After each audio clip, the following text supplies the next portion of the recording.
Good morning! Gawa tayo ng palaman. Hindi ko alam kung tawag dito healthy palaman. Yan. Gamitin natin yung malalaki kasi pag maliit maging masyadong maliliit. So, yan.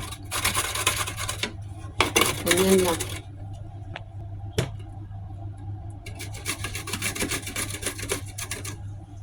Ayan na, madurog, kainin ko na.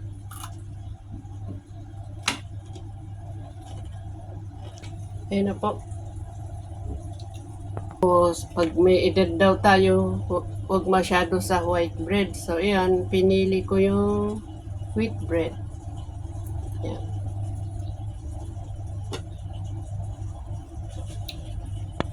Masarap sana ito paglagyan ng mayonnaise or salad dressing. Kaya lang, ayaw kong maglagay ngayon.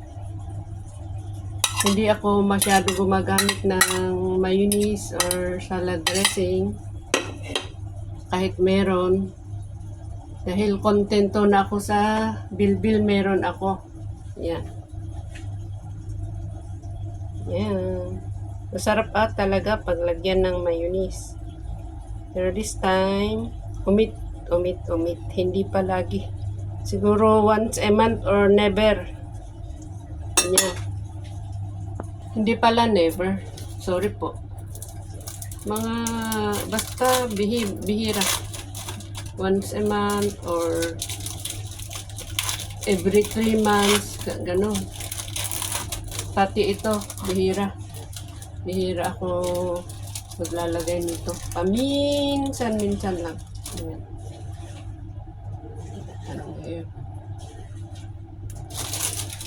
Ayan. Tapos, ganyan.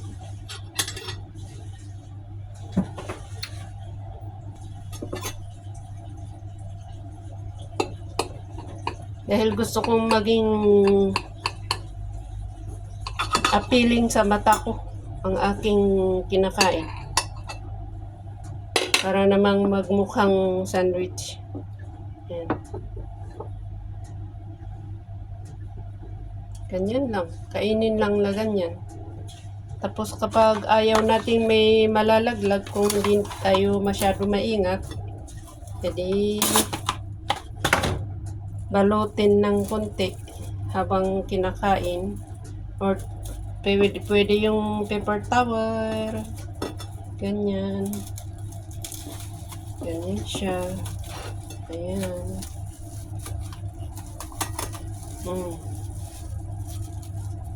Oh, eat.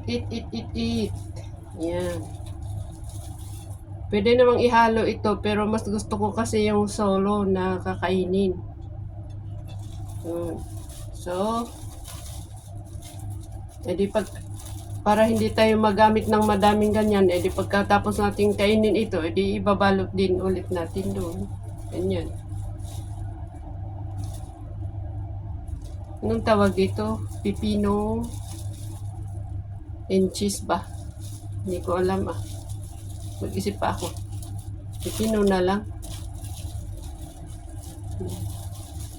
Masarap siya. Mas masarap pag nilagyan ng mayonnaise. Pero kakatakot naman minsan mayonnaise na yan. Lalo pag madali tayong lumobo. Yan. Maraming salamat. Ito yung aking ginawa. Ayan. Diba? Iwain natin ito para